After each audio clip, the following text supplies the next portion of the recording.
दुग्ध उत्पादन बढ़ाई आम गाई को कि प्रकार खाद्य देवा एवं केते परिमाण खाद्य देले आपणकर क्षीर उत्पादन खर्च कमिम से उपर आज आम आलोचना करवा। मु डॉक्टर अशेष कुमार कर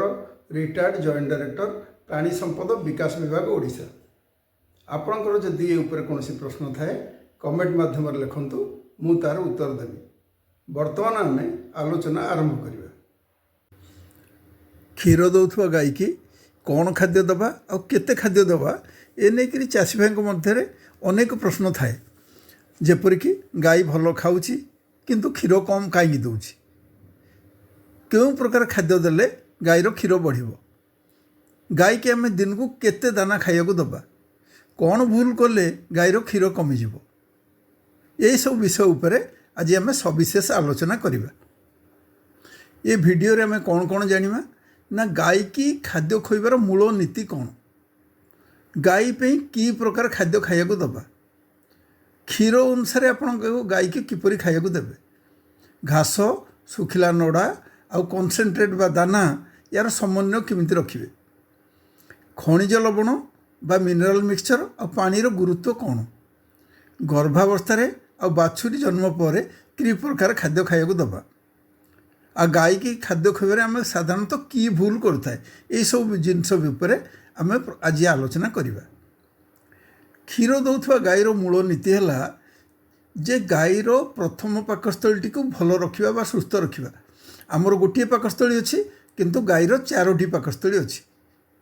चारोटी पाकस्थली ना है रुमेन, रेटिकुलम, ओमेजम और आबोमेजम। किंतु ये जो प्रथम पाकस्थली से जीवाणु माने खाद्य हजम करती, से प्रथम पाकस्थली जदि सुस्थ रहा ताहले गाई सुस्थ रहिबो, अधिका क्षीर दब। आपण मैंने गाई की केते दाना दौरान सेटा बेसी इंपोर्टाट नुहे, सबू चाहिए जरूरी जिनस होचे संतुलित आहार बा बालान्सड फीड केमती खाया देवे। प्रथमे ताकू आपण रफेज खाया देवे, रफेज माने घास जातीय जिनस नड़ा या देवे, तापर दाना खाया देवे बा कनसेंट्रेट खाया देवे। प्रतिदिन समान समय खाद्य देवे, जेतिकटा समय दौरान आज जो समय देते काली ठीक से समय देवे। भल पानी देवे, सफा पानी देवे, मैला पानी देवेनि। क्षीर केते दौची से अनुसार हिसाब करी दाना देवे। भोकिला गाई केबे भल क्षीर दे परिबो नाही, तेणु पेट खाली रखिबे नाही गाईर। किंतु गाई की जदि अधिका खाद्य देवे गाई असुस्थ हबो, आपनकर क्षीर कमिजिवो। गाई मानक आमे तीन प्रकार दाना देई थाउ हिसाब करी। गोटे होची बंची रहा पे किसी दाना दरकार जो देर से निजे बंचिबो। जो क्षीर दौची से क्षीर अनुसार हिसाब करी दाना दिया जाए।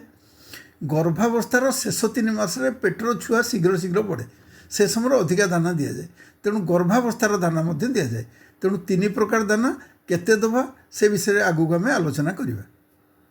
आम मैंने जो दाना खाया दबा तादर गोटे प्रकार दाना हूँ घास, सबुज घास। सबुज घास रे विटामिन ए आउ ई थाए, शरीर को ये शक्ति जोगाए, भल हजम करे। जो मिल्क फैट बा क्षीर जो घी अंश यहाँ सबुज घास खाद्य खाइले शीघ्र बढ़िबो। सबुज घास रे कौन कौन जाउची ना हाइब्रिड नापियर जाउची, मक्का जाउची, एमपी चेरी जाउची, जोआर, बाजरा, बरसीम, लुसन, बरगुड़ी, आपण आजोला जो दौन गाई खाया या दे पारे। ये जो सबुज घास ताको 2 भाग में विभक्त करा जाय पारे। गोटे हूँ तृण जातीय जेपरिक मक्का, एमपी चेरी, हाइब्रिड नापियर, आ गोटे प्रोटीन जो थे अधिका बा पुष्टिसार जो अधिका अच्छी जेपरिक बरसीम, लुसन आ बरगुड़ी, एगुड़िक छुई जातीय जिनस एथिरे अधिक पुष्टिसार थाए। आजोला छुई जातीय नहेले से अधिका पुष्टिसार थाए। जो घास आप देवे दिन को मन करूँ 15 ରୁ 20 केजी देले तादर 3 भाग देवे तृण जातीय घास जेपरिक मक्का, एमपी चेरी, हाइब्रिड नापियर ए जातीय, आ 1 भाग देवे छुई जातीय घास। सुखिला घास आ नड़ा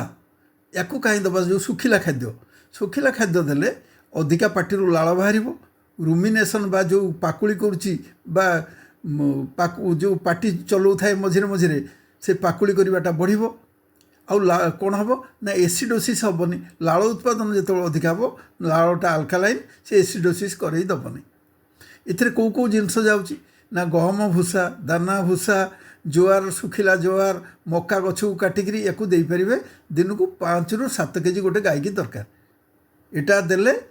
एसिडोसिस हेनी लाड़ उत्पादन बढ़िबो बा पाकुड़ी बा कापुड़ी केतक जगार ताको कहउछन्ती जो पाटी चलाउछि सेटा मध्यम बढ़िबो।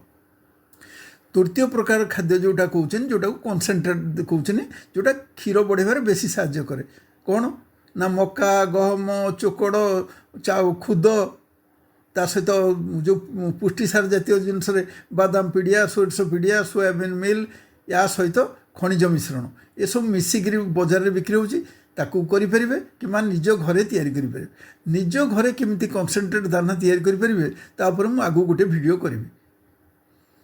आउ याकू केते देबे ना प्रति लिटरटे गाई जो क्षीर दौची लिटर को 400 ग्राम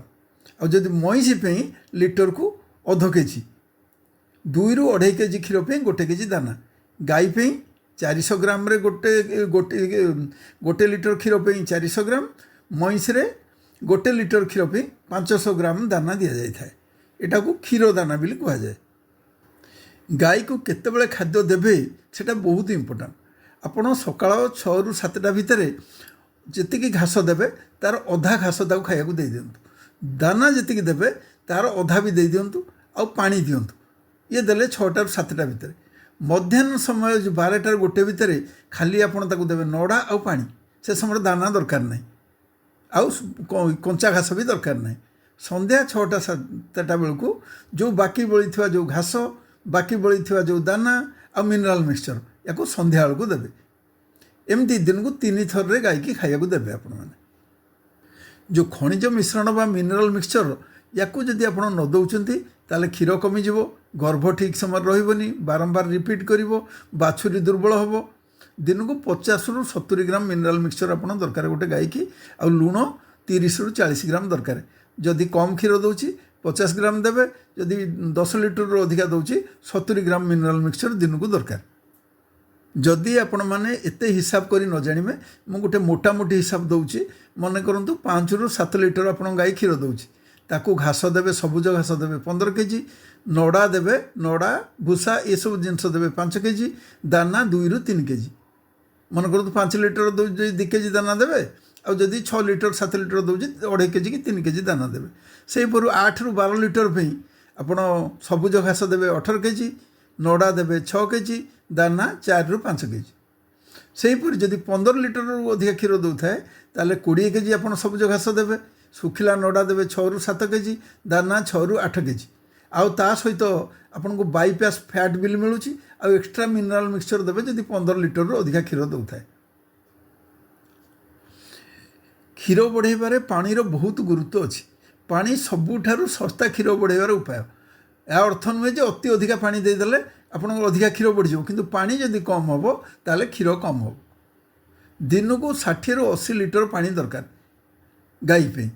खरा दिने परिमाण आहुरी बढ़ी पारे या कौन करेंगे आपड़ जदि हिसाब कर न दे पार्टी बर्तमान ऑटोमेटिक बावेल मिलूची ताकू पाइप सहित लगेदेले गाईर जितेबाला पानी दरकार हम से मुह मारे मन को पानी बाहर गाई पीब 2टी चित्र मुझे देखी गुड़ी बजार में मिललानी ओडिशा रे किसी असुविधा नहीं आप डायरी फार्म जदि कर पाइप सहित फिट करदे से जो कला अंश गाई मुह मारला मात्र पानी बाहर गाई पीब तेणु आप गाई को जो पानी दबार जो कम होगा से हम नहीं। गाई जितेबाला गर्भावस्थार शेष 3 मास शेष 3 मासरे ताकू दाना बढ़ाइबा को पड़ो से समय क्षीर कम दौथबो शेष 2 मास तो आप क्षीर बंद करदे 45 दिन रू 2 मास भीतर पूर्व छुआ जन्म पूर्व आपको क्षीर बंद करिया पड़ो तेणु शेष 3 मासरे गाई की जो खाइबा देवे बंची रही खाद्य दरकार पेट भितर बढ़ुवा छुआपाई खाइबा दरकार से ही समय जदि आप खाद्य कम दौरान छुआ जन्म पर दुर्बल छुआ जन्म हम आउ कम बढ़ क्षीर भी कम हो गाई दुर्बल हो एणु केते दाना देवे ना जितेबाला शेष 2 मास आप बंची रही केजी रू 1.5 केजी 250 ରୁ केजी 750 पेट भितर छुआपाई पाखापाखि 1.5 केजी तेणु छुआ जन्म नक क्षीर न दौले भी आपको 3 केजी दाना से समय देवाक पड़ो जदि से समय आप दाना न दौरान गाई दुर्बल हम दुर्बल छुआ हम आउ कम क्षीर दब छुआ जन्म है आप 24 घंटा भितर ताकू कुंडा चोकड़ गुड़ आ सहित शुंठी गुंड मिसेकरी देले सी ता देह को शक्ति आसो ए समय बेसी दाना देवेनि दाना धीरे धीरे बढ़ेबे अधिक खाद्य देवेनि आमे साधारणतः कौन भूल करथाउ आम मिनेराल मिक्सचर बहुत चाषी दियंतिनी जो माने दियंती बहुत कम दियंती सफा पानी दियंतिनी आपण सब अपेक्षा भल है आप बोरवेल बा ट्यूबवेल रु पानी बाहर करदेवे से कम संक्रमण थी गाई की रोग कम हम गाई से भल पा आ केवल आप भूसा जातीय जिनस नड़ा भूसा केवल सहीटा दे दौरान आप सबुज घास दौना दाना भी कम दौरान ये सब भूल है थरे क्षीर कमिले बढ़िया अधिका दिन आपको लगे आगो को गोटे वीडियो करी जो थे आपण मैंने जो दाना घरे केमी कनसेंट्रेट मिक्सचर बा दाना तैयारी करेंगे तापर मुझे गोटे वीडियो करी केमी कम पैसा आप भल दाना घरे तैयारी करें जदि आपको वीडियो भल लगे वीडियो को लाइक करूँ अन्य चाषी मान शेयर करूँ आ चैनल को सब्सक्राइब करूँ फल परवर्ती वीडियो नोटिफिकेशन आपण मैंने शीघ्र पाइबे आपण मन भितर जदि गाई को दाना दवा उपरे कौन प्रश्न थाए आपण कमेंट माध्यम लिखंतु मु तार उत्तर देवी आज एतिकी धन्यवाद।